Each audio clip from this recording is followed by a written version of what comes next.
Hi, everybody, and welcome to episode 37 of the Transgender School podcast.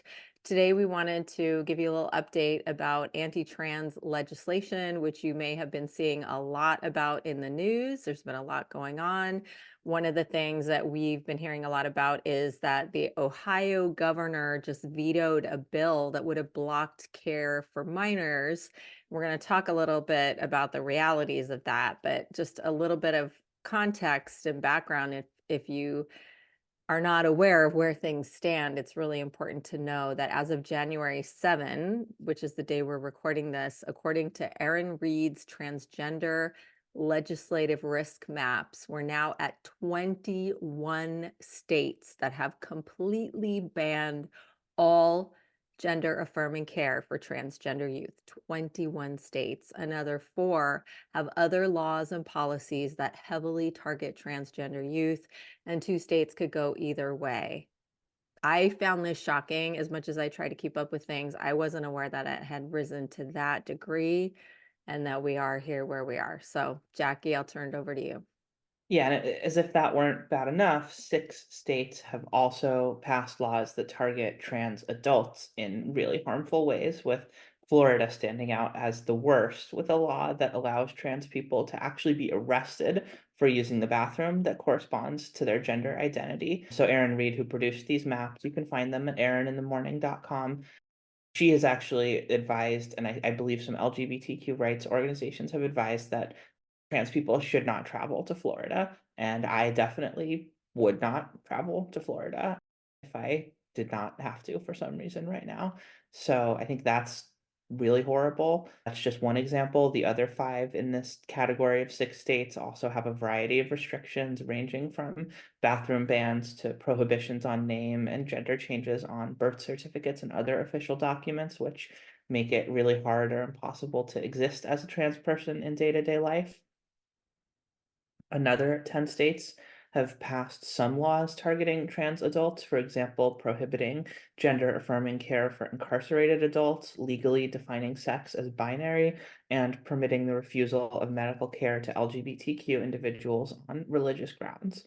And another 10 states, in addition to those, have passed some variety of religious refusal rights bills, don't say gay bills, or other milder forms of anti-trans and anti-LGBTQ laws. The latest development that my mom referenced at the start of this episode in the state by state fight for trans rights came on December 29th when Republican Ohio Governor Mike DeWine surprised a lot of people by vetoing a measure that would have banned gender affirming care for minors. He argued at the time that decisions about such care should be left to parents. Then, on January 5th, a week later, he announced a new series of administrative rules that restrict gender affirming care for both transgender youth and adults in Ohio. These restrictions largely mirror restrictions implemented by red states to limit access to abortion and other reproductive health care. In this case, they require that a psychiatrist, an endocrinologist, and a bioethicist sign off before any individual, adult or child, receives hormones or surgery. They also implement a 6-month waiting period for anyone under the age of 21 seeking gender affirming care, and they require providers, this is one of the scariest parts, they require providers to report every diagnosis of gender dysphoria and associated treatment plans to the state within 30 days. These are similar to restrictions that have also been implemented in Florida, which forced many adults and youth off their hormones and other gender affirming care and led many trans people to flee the state. We actually recently heard from the mother of a trans teen in a state that has completely banned gender affirming care for minors, and we will share the question she asked us and our response on our next Q&A, which is available on our Patreon. Unfortunately, there's not a lot parents can do in cases like this. There are ways to access gender affirming care in violation of these state laws. For example, California just passed a law that will protect providers who prescribe hormones to youth out of state, but that doesn't protect trans youth or their families actually living in those states from prosecution under these laws. So it's a really difficult landscape out there. There are a lot of trans people and their families fleeing these states, and it's a really difficult time to be trans in a lot of this country. Absolutely. Thank you for making all that clear. And I hope people really take that in and digest and stay up to date. I know that I saw, and actually, people had sent me a lot of messages about the Ohio governor vetoing the anti trans bill as if that was a huge win. So it's really important to stay on top of how things are evolving because, of course, he completely turned around and then supported the legislation that would not allow people to have the care they needed. It could seem so heartening. He said ultimately he had to decide that he could not support legislation that bans health care that so many parents, families, and doctors have told him is saving lives. And I feel like that was Mhm. over reported. And I didn't come across until you told me about it, Jackie, the reversal of that when what he actually did was then go ahead and just create a system where it is near impossible and is banned for people to get the care they need. Well, it's a smart move politically, right? Because he can, on one hand, say that he vetoed this law because he doesn't believe it's the government's place to decide whether youth should have access to this healthcare, that it should be up to them, their parents, their doctors. So he can say that on one hand to people who are concerned about these restrictions. But on the other hand, he can turn around to the people who want these restrictions and say, yeah, I vetoed that bill, but look at all the other things I did. Look at how hard I made it to access healthcare for trans people in this state, both for adults and for youth, which is an important thing to point out because he actually, in some ways, went a lot further than what this bill that he vetoed would have done, especially in the restrictions imposed on trans adults. It's important to understand that a lot of trans people get access to hormones through what's called informed consent, which basically means you say, I understand that the risks, the side effects, whatever I'm taking on, this is important to me. I need these hormones. And that is the model that works really well and frankly I think saves a lot of lives by providing Mhm. trans people access to care. Trans people who in a lot of cases don't have access to psychiatric care, don't have access to these teams of medical professionals because we understand that insurance unfortunately in many cases is tied to your employment and a lot of insurance doesn't cover gender affirming care. And so for a lot of trans people, the reality is they just don't have the resources to go get all of those approvals, and this means that they're either going to have to leave the state or go off of their hormones. And that's really a terrible, terrible position to put someone in. This is a decision not to be made in the political arena by states, by governments. This is a very personal decision for families and their medical care providers. If you do not have a transgender child, you probably know very little about what the evidence-based protocols are and what without exception in the legitimate medical community, it is agreed upon that this is absolutely necessary care. And we also know, as we've talked about before, suicide rates, depression rates, all kinds of mental health outcomes are significantly negatively impacted by not being permitted to have the care that you need that's medically necessary. I think a lot of people may not realize that parents in these situations are kind of in shock. A lot of this legislation just happened in 2023. So we're starting to get a lot more messages from parents asking us, and I know we're going to talk about this more in our Patreon membership because we just want to say we do have a Patreon membership that's for our community that's helping to fund us, which we're so grateful for. And so it's really important for us to provide them with exclusive content and to work with them directly in supporting them in what they're struggling with. And that's what we're referring to. But also that Patreon membership is available to any of you who want to support our work financially. But we're going to talk about it in much more detail there. But just to generally say that a lot of parents are reaching out to us just in shock and reeling and saying, is this really true? I can't leave my state. We have our family here and our work here. And saying, I thought there would be some other way. We thought we'd be able to get around this. We thought we'd be able to prove, but our kid has already been on hormones and is absolutely transgender and has transitioned. And they're cutting off care for these kids who've already gone through all the process of transition. It's unimaginable to us, and we just want you to know that parents are really struggling and trying to figure out how on earth to deal with this to, in a lot of cases, just allow their kids to thrive and live their lives as they need to. This is not extra care, this is not optional care. This is very real and very dire. Yeah, I've said this before in our podcast, but I think it can't be pointed out enough that we are really in the middle of a process of dividing ourselves into two countries with two very different sets of rights on trans rights and abortion rights in particular, but also a variety of other issues. And I wish that weren't the case.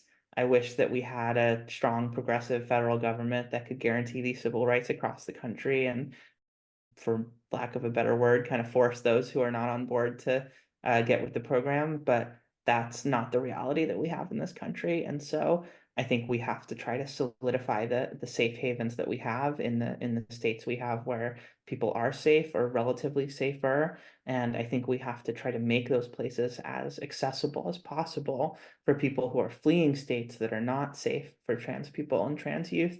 And so that's not something we usually talk about on this podcast. I've brought it up once or twice, but that for me also always comes back to housing policy and to saying that we here in California and other blue states, we have some of the highest cost of living. We don't build nearly as much housing as a lot of red states do, which is a big part of why they have lower cost of living. We really need to have an honest conversation about actually living the values that we express and not being NIMBYs, frankly, with our land and allowing developers to build as much housing as possible. I think local governments, I live in San Francisco and I won't name names, but some of our supervisors were just talking about filing a lawsuit against the state for trying to force us to build more housing.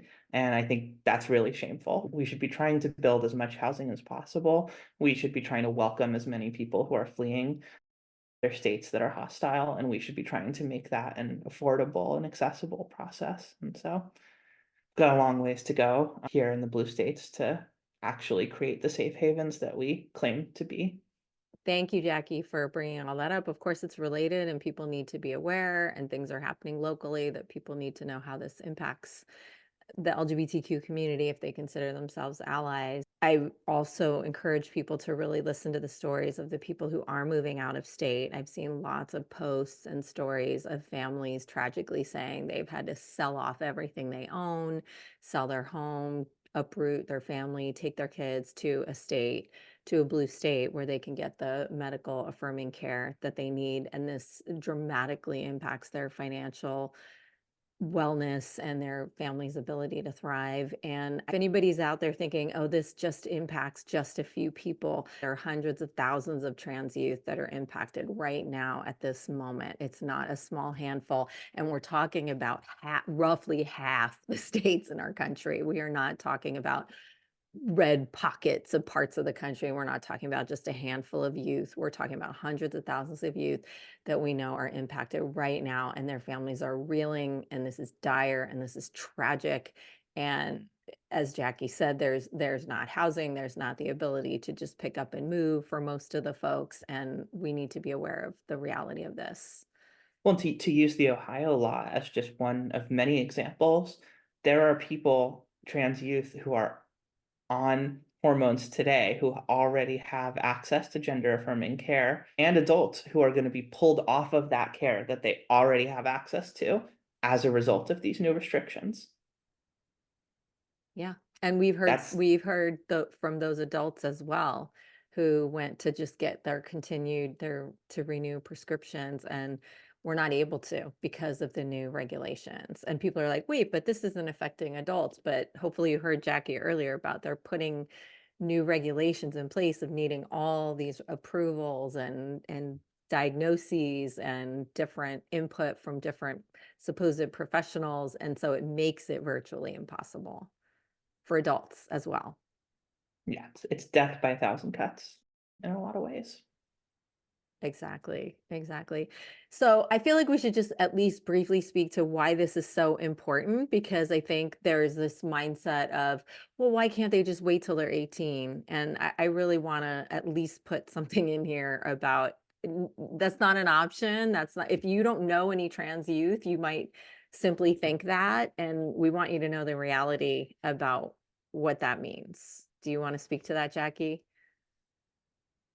Yeah, I mean, I would encourage people to listen to a lot of the episodes we've done with providers of gender affirming healthcare because they're definitely the experts in this field and they can speak in much more detail to why this is so important than we can. But suffice it to say that when you look at the consensus of medical experts, the consensus is that youth need to have access to this care and that it is a life or death matter for a lot of kids.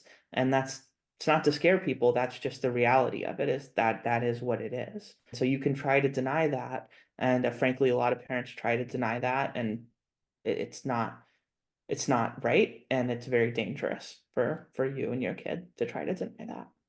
Exactly. And usually the parents, when their kids first come out, this is more on the personal side of what we've seen and what I've seen so much of. Usually the parents are not on board.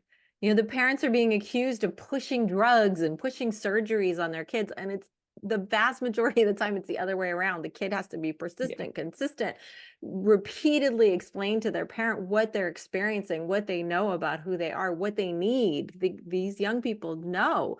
There's no question. No, there are no adults or parents grooming kids or forcing surgeries or drugs on kids. That is just, please know that when you hear these stories, they're completely fabricated. There is absolutely zero evidence to suggest that any of that is true. And our experience and my experience with really thousands of families in this situation in the various online and virtual and real world support groups and discussion groups, that's not happening. So please do not believe those lies. So on a slightly lighter note, at least I find this pretty entertaining. We'll wrap up today's episode by talking about an example of someone being proven wrong in an effort to try to attack trans people. So a gender critical, which is a fancy way of saying transphobic artist named Sarah Vachi. I'm probably butchering this, but I don't really care. Sarah Vachi set out to do portraits of 100 detransitioned women. Nearly 2 years ago, she started this project with a fair amount of funding and support from high-profile anti-trans figures. She is still only at 56 portraits worldwide, and now, before she's reached 100, some of those 56 have started to drop out of the project and request that their portraits be removed. Unclear why. Are they changing their opinions? Are they retransitioning? I don't know. Sarah's not telling us. 4 years ago, the gender critical movement claimed that they were in touch with hundreds, hundreds of young detransitioners in the UK alone. But somehow today, this gender critical artist is struggling to get 100 subjects after an exhaustive, years long worldwide search. That's really interesting. That doesn't seem to make sense. She is still putting out public calls for participants and still searching worldwide. And this is even after having her work promoted by J.K. Rowling, who's supposed to be in touch with lots of detransitioned people. So I just bring this up to highlight this myth of detransition as this widespread thing, this myth of regret as this widespread thing. And I think it goes to show that out of the millions of trans people around the world, you have maybe 56 who are willing to raise their hand and say, this was a mistake. I wish I hadn't transitioned. And it's especially relevant when we're talking about all of these restrictions, because you know what I don't see any states doing is requiring an endocrinologist, bioethicist, and psychiatrist to sign off every time someone wants to get plastic surgery. I went to a Catholic high school where I would not have been allowed to use the bathroom that corresponds with my gender identity had I come out while I was there. But I knew multiple people who got nose jobs before they were 18. Their parents paid for it. Did they have to get a psychiatrist, endocrinologist, and bioethicist to sign off? Did the Catholic people who ran the school care? No. So it's interesting where we choose to care about these things. Yeah, a lot of hypocrisy. It's clearly anti-trans driven, and Because as you pointed out, it's a political game to try to win votes because of people's fear and ignorance. And it's half the people, most of the people who are pushing for these laws, they don't really care one way or the other about trans people. They just know it will win them votes. I bet I could find 100 people who regret their plastic surgery or their Botox or their nose job or whatever they did for cosmetic reasons and do portraits Right. of them. Right. If you've been on a search for 2 years globally for women who regret transitioning and you've only found 56, that 56 could be explained a lot of other ways than that they really weren't trans. I was just looked up that according to the UCLA Williams Institute, which is pretty reputable studies on trans people, they say that just in the US alone, 1.6 million adults identify as transgender now. So if there's all these people who are detransitioning and saying they're not actually transgender and they were wrong, wow, you can't find at a 1.6 million just in the US. And she's only found over 2 years, 56 globally who say that they were wrong about this. So, yeah, look at the numbers, people. If you don't know anybody who's trans, you gotta believe us because these messages out there, they're not based in any kind of reality or fact or evidence or true lived experience. They're just not, and they're just talking points for conservative politicians to win votes. That's all they are. These people don't even actually care about transgender people one way or the other. And they've admitted that in their weaker moments of letting things like that slip. Trump has definitely said that. We've talked about that previously. So I think that's our piece for today for the podcast. So please stay updated on what's happening. This just in the last year it's unbelievable to me what has happened. We started transgender school 3 years ago.